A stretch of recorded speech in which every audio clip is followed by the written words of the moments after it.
how many rappers from Philly have dated Nicki Minaj? Like, that's crazy. I mean, I understand that. Why even redact the name if that's what's going to be in the footnotes? Like, that's nuts. Gotta have like the music playing, and even then it's not gonna happen. Not for Kendrick. Maybe for like, yeah, Kendrick's tough. Some of the old albums. Maybe for some Diddy music, some Diddy pops. No, maybe some of his artists. I mean, his artists or his victims. I don't know, man. Oh, shit. Yeah. Who was Big really talking about when he was saying "suck your daddy's dick"? Who Bro, was he? don't. It's Black History Month. Leave him out of this. R.I.P. to a legend. Yeah, for real, man. But yeah, Sean Diddy Combs, the heat just keeps getting hotter. The hits just keep coming, man. Can't stop, won't stop. Take that. You know, Sean Diddy Combs, man, sued again for sexual assault by his former male employee. Lil Rod Jones, a former producer and videographer for Diddy, claims that the music mogul repeatedly sexually assaulted him while he was working on his latest album from September 2022 to November 2023. However, Diddy, you know, who would allegedly walk around naked in front of Jones, would downplay these assaults as horseplay. Damn, man. Jones also claims that Diddy subjected him to an unwanted sexual attention from his associates, including Cuba Gooding Jr. and a female cousin of the rapper's girlfriend, Young Miami. Jones also alleges he was forced to solicit sex workers and perform sex acts with them at the request of Combs. You know, he further believes he was drugged and raped during one of Diddy's alleged drug rampant parties, which took place in February 2023. He allegedly woke up naked, dizzy, and confused in bed with Combs and two sex workers. So this is very graphic. You know, some of the stuff in this lawsuit, you know, was a little bit proven to be wrong already. But what do you think about this? And do you think that these lawsuits are going to keep popping out for Diddy? Because this guy only was working with him the past like couple years. I mean, I don't know. I think this one sounds like a little bit more money grabbish, that for sure.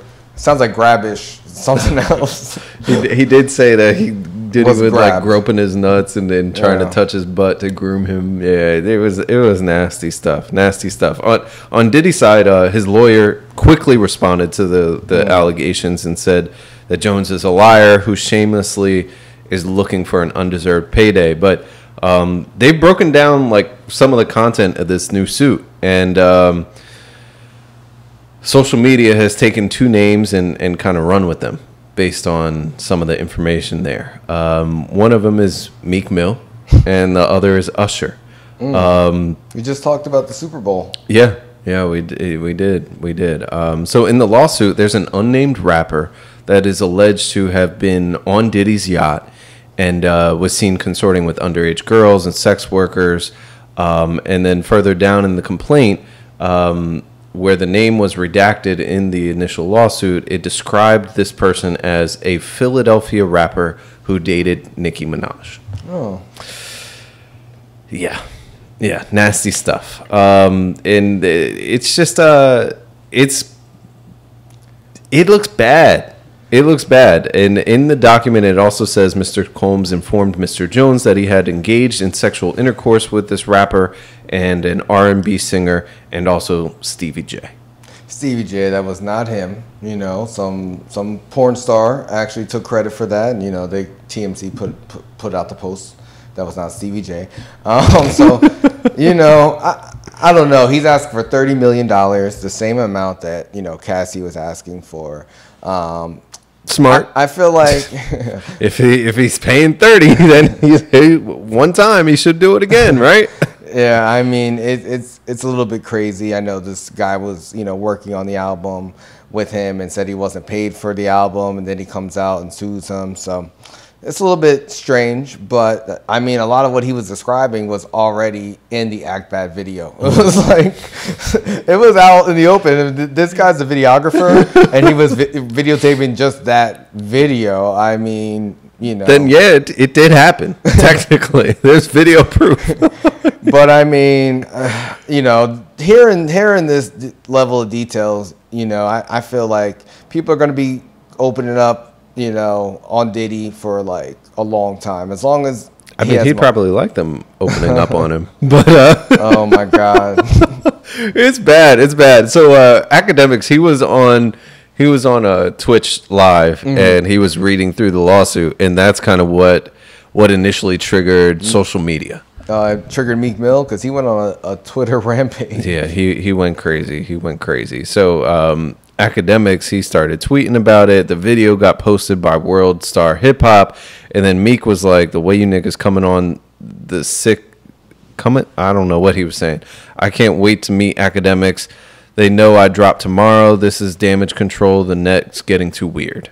That's what Meek said. Is he trying to promote his album? Talk about they know who know? Yes, no one knew you dropped tomorrow, bro. Yeah, nobody did know. He don't have no label. I think he only drops on YouTube now. Like, oh my god. Yeah, it's been a crazy fall for Meek, but this is not good stuff. No. I mean, do you believe this? You said it sounds a little bit money grabbish. I don't know what to believe anymore. Yeah. I don't know what to believe with this. Like, there's so many allegations. Diddy was so quick to pay up the last time with Cassie. Maybe there's some truth to this. Maybe there isn't some truth. Maybe this guy is just putting people's names into it to hopefully get Diddy to pay quicker. Because I'm sure he's going to get pressure from the people that are alluded to have been involved in this to shut this shit down. So I don't know. I don't know what the tactic is. Yeah, I don't know. I feel like a lot of this stuff is believable because that's just kind of like the lifestyle that Diddy promoted pretty openly. I feel like people didn't know it was like, you know, this intense, obviously. Yeah. But I think, I don't know, man. It's too hot in the streets for Diddy to come out, you know. I don't know if he'll be able to come back. Maybe in like 10 years or so, but it's looking pretty bad for him. He had a lot of relationships that he had to, you know, step away from, like business relationships. Yeah, he has a lot of nicknames. First he was Puff Daddy, then he was P Diddy. Now he's Diddy Weinstein, man. He's just like sounding a lot like Harvey Weinstein at this point. And I feel like when people talk about Hollywood and the weird shit that goes on, I feel like this is rampant, you know, in entertainment. So, you know, once you become a target, you know, like you said, once he paid Cassie that $30 million, everyone's like, "Where's my money? Where's my $30 mil?" You know, I wasn't really cool with doing all the drugs, and other things happened. I was traumatized. Like, you know, it's America, and people sue for a lot of shit. So, you know, Meek better be getting his lawsuit ready to sue for defamation or something then, because this is crazy. Countersue. Well, I mean, they didn't name him. Dog. They didn't name him, but like, how many rappers from Philly have dated Nicki Minaj? Like, that's crazy. I mean, I understand that. Why even redact the name if that's what's gonna be in the footnotes? Like, that's nuts. Did you see? They put R&B singer who performed at the Super Bowl. What? There's only like 2 recently. Yeah. The Weeknd and Usher. Yeah, I didn't see The Weeknd, you know, call up with Diddy personally, but oh man, it's bad. It's nasty stuff. Did you see the picture of Meek Mill and Diddy with the matching outfits? I did, and they had the midget in between them. The little person? Whatever. They had a very short individual in between them. Somebody's hand was on that dude's head, and yeah. Wow. That's weird. Yeah. That's weird.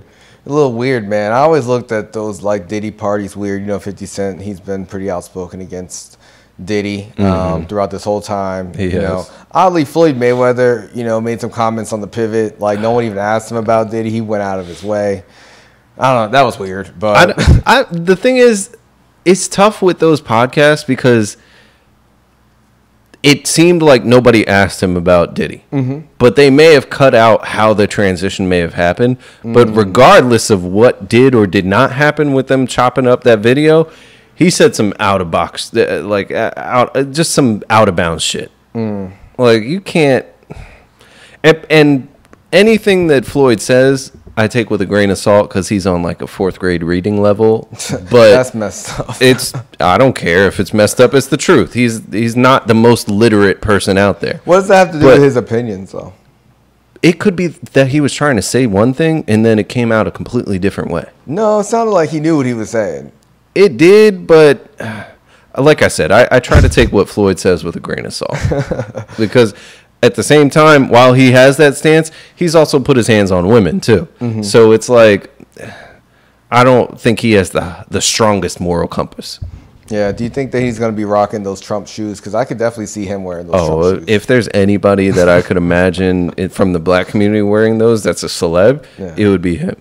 Subscribe on YouTube, subscribe on Spotify, follow on Instagram, Twitter, TikTok. All the apps. We're everywhere. We are everywhere.